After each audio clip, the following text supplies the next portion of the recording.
Sorry, we're late getting on. How are you? Quite well, quite Good. well. We ended with the minuet from the first sonata, Opus 2, number 1 in F minor. We heard performances by Robert Riefling and Frederick Goulda.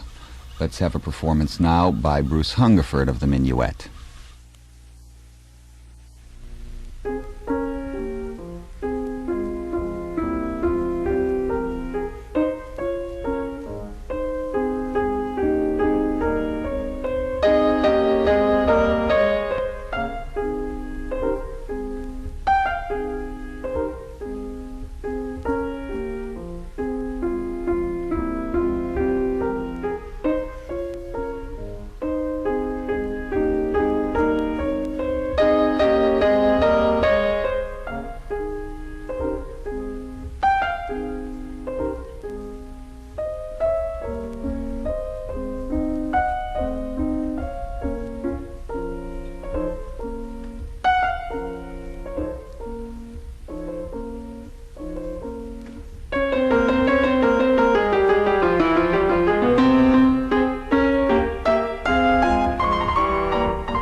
The minuet from the first of Beethoven's 32 piano sonatas, the Sonata Opus 2 number 1, Bruce Hungerford, the artist. And again, I liked the first movement in his performance, and this also is so precise and well thought out. In a sense, we're doing violence to these sonatas because, and this has bothered me since yesterday, the organic unity of a Beethoven sonata is probably unrivaled in large structure. And in a way, this is violence when we tear apart a movement even for comparative purposes, although I think the the interest in this is has many merits, yet the sonatas are so integrated. They so need the whole thing to be heard. So this is disturbing me a little, Matt. Well, but we redeem ourselves by playing one chosen version at the end. We do. They finally do come together. Yes. We do redeem ourselves in that sense, and yet a great artist is thinking of the whole four movements. Yes. Is that really so? Did Beethoven compose the whole things as one piece, or did he take a minuet here and there? Or? Oh, no. Oh, this happened occasionally when in the Waldstein he composed an andante in F major, and his student Czerny said, "This doesn't work." And Beethoven then realized it, and he wrote the introduction to the long rondo. This he understood that. But basically, the quest was for the unification of the work, be it a two-movement work, three movements, or in the four-movement grand scale. So I am just saying that it's bothering me a bit, but the chance to hear many artists doing these movements override this kind of violence. And yet it is a violent thing, because the more I hear the Hungerford, the more I realize this is a very large thinker, or Schnabel, or Arau, and his conception of everything is going to, or at least ideally, to the conception of the whole. So we will, yes, redeem ourselves with a whole performance at the end. But it should be a whole performance by every one of them. However, it would take 5 years. So I've gotten that off my chest, okay. And we'll continue with the minuet from Opus 2 number 1. And we have Arau.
Claudio Arrau in the minuet of the first sonata by Beethoven, published in 1796, Beethoven then being 26 years old. The fact that we went into the next movement brings up a question.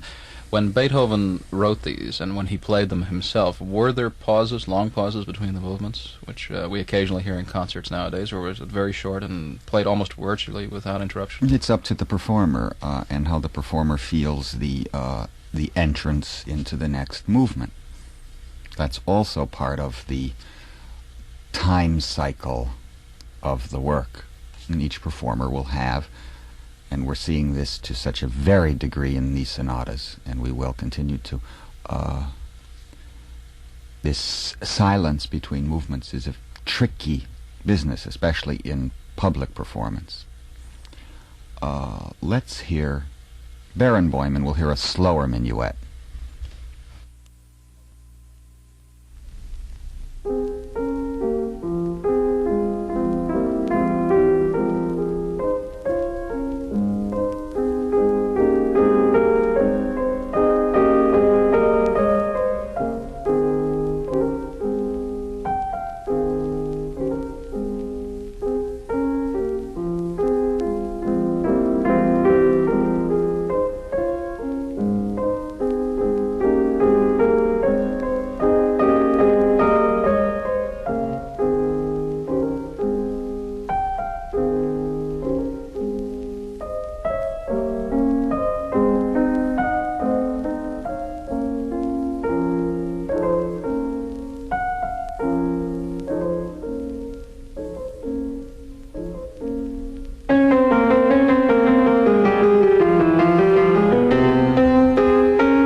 And that was Barenboim's performance of the Minuet from the first Beethoven Piano Sonata.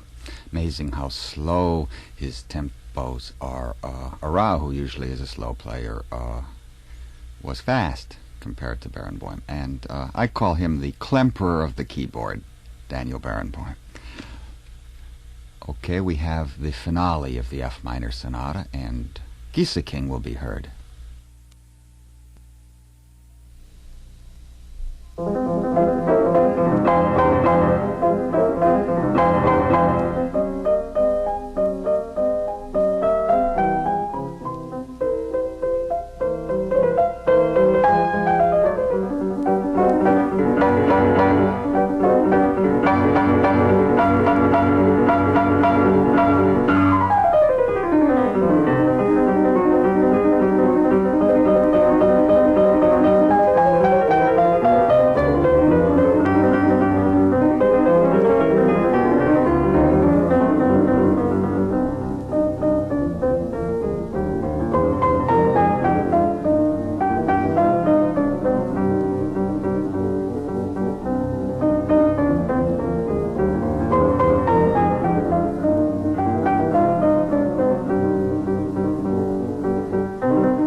The finale of the F minor, Opus 2, number 1 of Beethoven, in the hands of the late Walter Gieseking.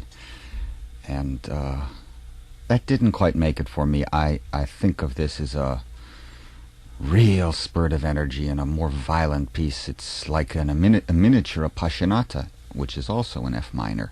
Let's hear if Schnabel gets more movement in it. Very good, Arthur Schnabel.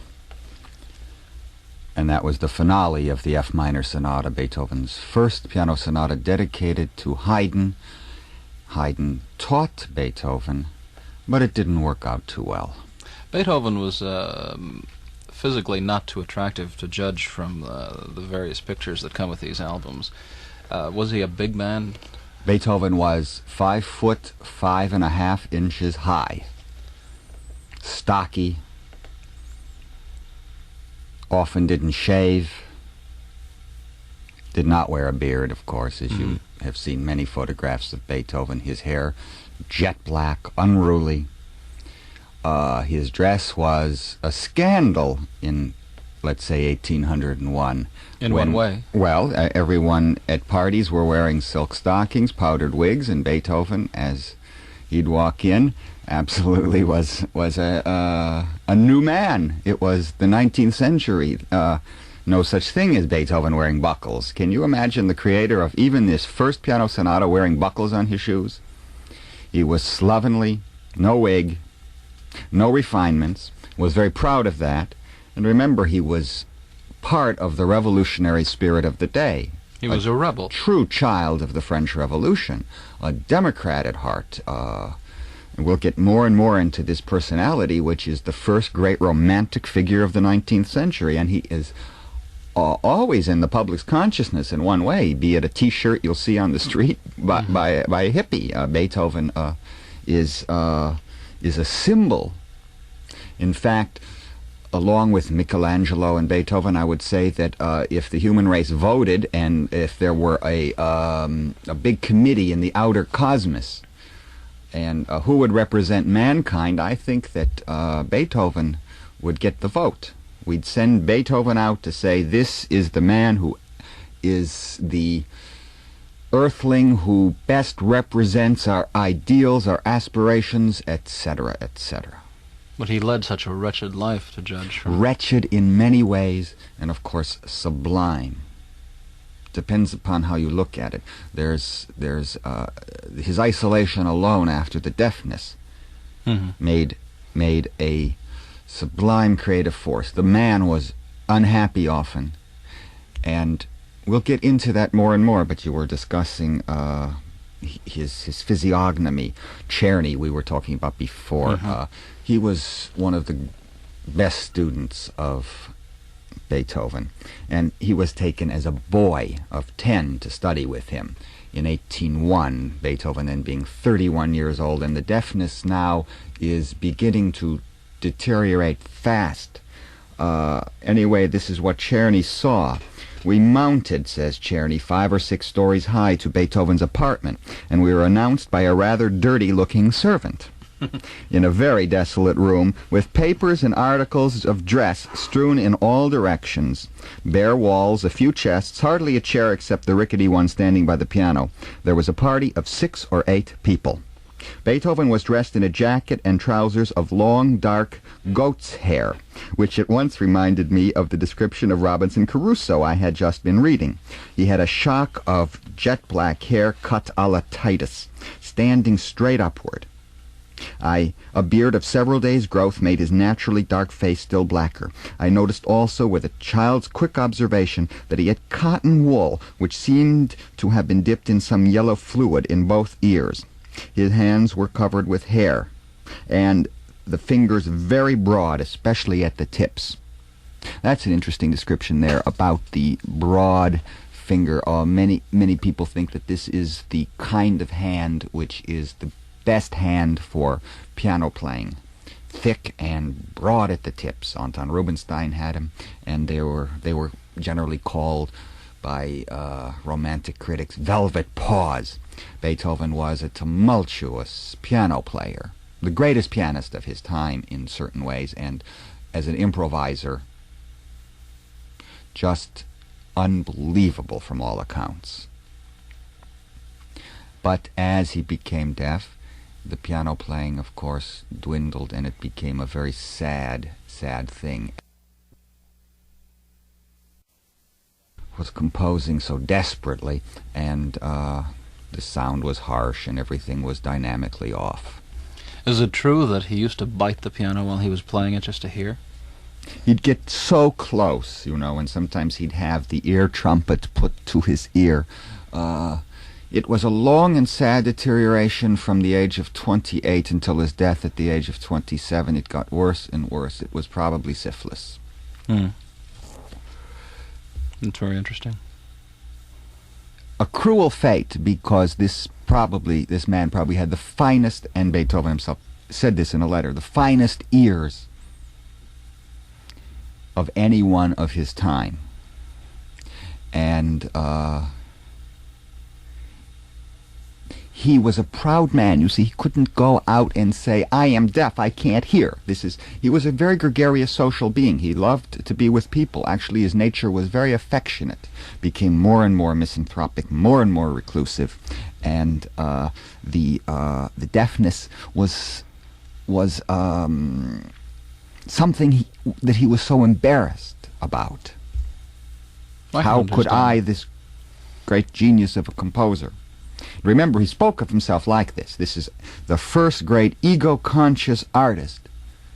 When he composed the Hammerklavier, I have composed this for 50 years after my death.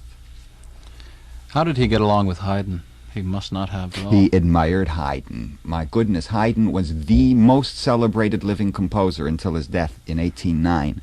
Haydn made possible, and Beethoven was very conscious of all the debts of the past, he made possible, along with Mozart, the maturity of classical technique, thus the large secular works of classical music, the sonata form per se, which would be the quartet and the symphony, the piano sonata, and so forth.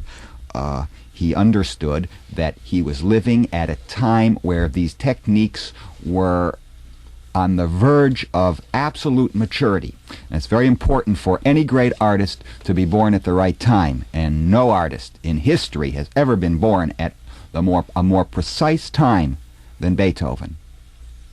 1770 to 1827. This ends, with Schubert's death a year later, this ends Viennese classicism. Haydn born in 1732, Mozart 1756, Beethoven 1770. It was perfect. Not only that, he was born at the correct moment where human ideals of liberty and individuality were now coming to the fore, being demanded.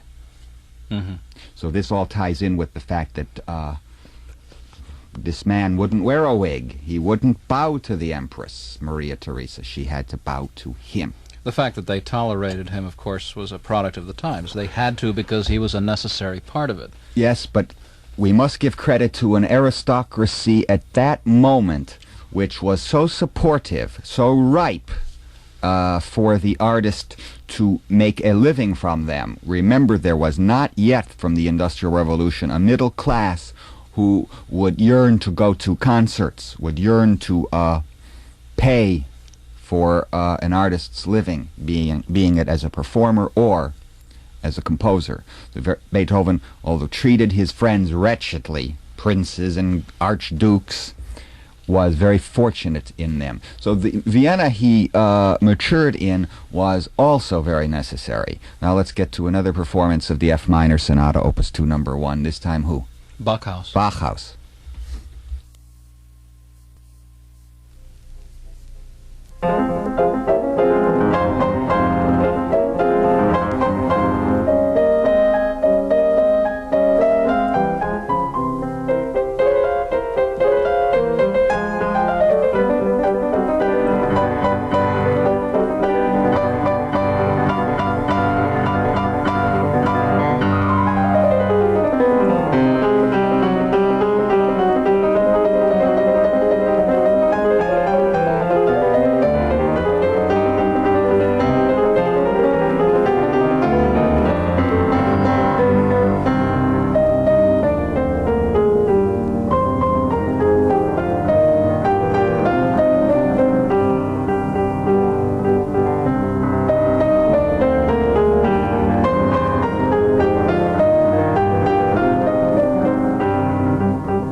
That was the best one. My goodness, Bauhaus was excellent.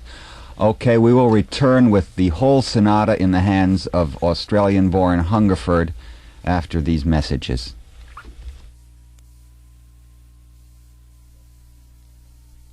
The Opus 2 number 1, dedicated to Haydn. Bruce Hungerford, the pianist.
Bruce Hungerford was quite wonderful in the Sonata Opus 2 number 1, Beethoven's first, and we now have 31 to go.